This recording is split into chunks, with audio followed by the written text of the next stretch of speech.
Hello everyone, welcome back to my channel Bihar defence depot में एक बार फिर से आप लोग का स्वागत है। आइए मेरे दोस्त, आज हम लोग बात करते हैं बिहार पुलिस की जो न्यू वैकेंसी आई है, जो 19,838 पोस्ट पे, ठीक है, जिसका ऑनलाइन आवेदन प्रक्रिया स्टार्ट हो चुका है, जो कि 18 मार्च से लेकर और 18 अप्रैल तक इसका डेट प्रस्तावित किया गया है। ठीक है, तो इसके बारे में आज हम लोग बात करते हैं कि क्या क्या इसमें डॉक्यूमेंट ज़रूरी होना चाहिए। ठीक है, फॉर्म भरना वो तो ज़रूरी है, लेकिन फॉर्म भरने से पहले ये बात जानना बहुत ज़रूरी होता है कि कौन कौन सा डॉक्यूमेंट हमें फॉर्म के भरते समय हमें इस चीज़ की ज़रूरत होनी चाहिए। ठीक है, नहीं तो आपकी एक गलती से सीधे आप इस पूरे भर्ती से बाहर हो सकते हैं।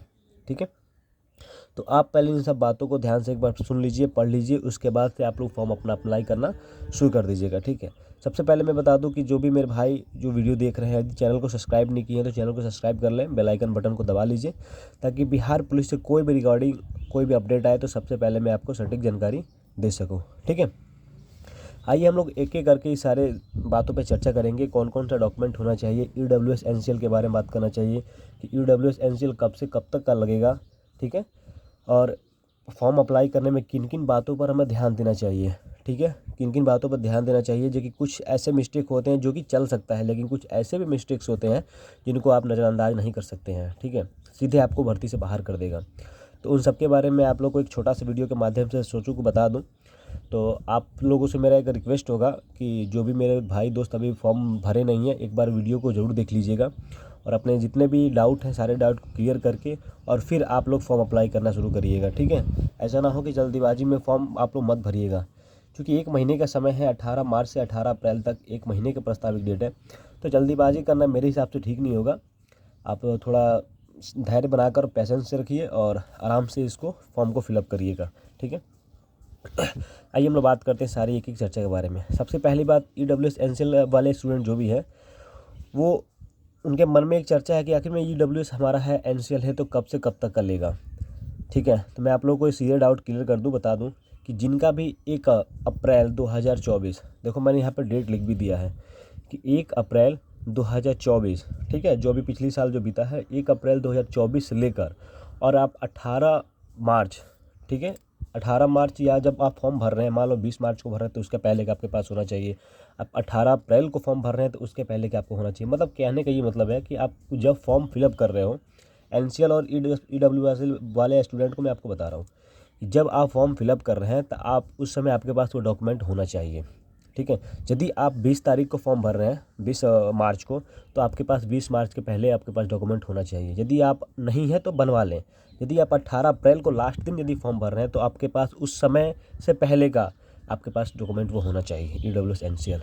ठीक है, क्योंकि इस बार प्रेस कॉन्फ्रेंस में चेयरमैन साहब ने सीधे इस बात का बता दिया है कि इस बार आपके पास होना चाहिए, अन्यथा इस बार आपको बख्शा नहीं जाएगा, सीधे आपको भर्ती से बाहर किया जाएगा। तो ईडब्ल्यूएस एनसीएल वाले मुद्दा आप समझ लीजिए कि 1 अप्रैल 2024 से लेकर और आप ये 18 मार्च तक, जब से फॉर्म ऑनलाइन स्टार्ट हो रहा है, इस डेट के बीच का प्रस्तावित डेट आपके पास है तो आपका डॉक्यूमेंट चलेगा, अन्यथा बहुत पहले का भी होगा तो आपको नहीं चलेगा। बहुत से ऐसे मतलब भाई बंधु हैं जो बता रहे थे कि मेरा 1 अप्रैल से पहले का है, 2023 का है, तो ये आप भ्रम में ना रहिए कि हमारा बहुत पुराना है तो हमारा चलेगा। नहीं, 6 महीने या साल भर का इसकी अवधि होती है, तो 6 महीने का पुराना भी है तो आपका नहीं चलेगा। ठीक है, एक साल जो वित्तीय वर्ष होता है, जैसे कि 2024-25 इसका वित्तीय वर्ष होगा, 1 अप्रैल 2024 से जिन्होंने बनवाया होगा उनका वित्तीय वर्ष 2024 और 2025 का ही होगा। ठीक है, तो उस समय में वो अपना बनवा सकते हैं, और नहीं बनवाए तो बनवा सकते हैं, और नहीं तो जिनके पास 1 अप्रैल 2024 के बाद का है उनका सही है, वो चलेगा, वो अपना फॉर्म फिलअप कर सकते हैं। ठीक है, तो एनसीएल और ईडब्ल्यूएस का उम्मीद है कि आप लोग का ये बात समझ में आ गया होगा कि ईडब्ल्यूएस एनसीएल वाले क्या करना है। मैं एक बार फिर से बता दूं कि 1 अप्रैल 2024 से लेकर और 18 मार्च 2025 तक के बीच में आप लोग के पास ईडब्ल्यूएस और एनसीएल का डॉक्यूमेंट है तो आप लोग सही है, आप लोग फॉर्म अप्लाई कर सकते हैं, आपका डॉक्यूमेंट में कोई प्रॉब्लम नहीं होगा। यदि इसके पहले का है तो आप लोग डॉक्यूमेंट पहले बनवा लीजिए और डॉक्यूमेंट बनवाने के बाद आप लोग अपना फॉर्म अप्लाई करिएगा। ठीक है, दूसरी बात कि ये आप फॉर्म जो अप्लाई करेंगे, मेरा आप लोगों से एक बहुत विनम्र रिक्वेस्ट होगा कि आप लोग जो फॉर्म अप्लाई करेंगे तो आप लोग किसी दूसरे के सहारे फॉर्म अप्लाई मत करवाइएगा। ये नहीं कि मेरे भैया हैं तो मेरे दोस्त है तो मेरा दुकान वाला, मेरा साइबर कैफ़े वाला मेरा अपना दोस्त है, जिगरी दोस्त है तो भर देगा, नहीं। आप किसी के ऊपर भरोसा नहीं कैसे कर सकते हो यार? अपने भविष्य आप किसी और के हाथों में कैसे सौंप सकते हो बताओ? मान के चलो तुम्हारा दोस्त है, मित्र है, ठीक है, सब कुछ है, तो भरते वक़्त थोड़ा-सा मिस्टेक हो सकता है यार, थोड़ा-सा मिसअंडरस्टैंडिंग हो सकता है, बहुत सारे इधर-उधर की बात होती है। देखिए, आप अपना फॉर्म आप खुद वहाँ बैठकर भरवाइएगा। और मैं आपको बता दूँ कि फॉर्म भरते वक़्त किन-किन बातों पर विशेष आपको ध्यान देना है, ठीक है? सबसे पहला चीज़ नाम। आपका जो नाम होगा स्टूडेंट कैंडिडेट नेम, वो आपको बिल्कुल सही होना चाहिए। वो नाम आपके आधार कार्ड और जो आपका डॉक्यूमेंट में है, जो आपके हाई स्कूल के मार्कशीट में जो नाम है, उसी नाम से आपका मैच कराया जाता है, ठीक है? तो जो आपके हाई स्कूल के सर्टिफिकेट में जो नाम है, वही नाम से आपको भरना है, ठीक है? आधार कार्ड में यदि वो नाम नहीं है, तो आप लोग आधार कार्ड सुधरवा लीजिएगा। दूसरी बात कि आपका डेट ऑफ बर्थ ठीक है? यानी आपकी जन्म तिथि।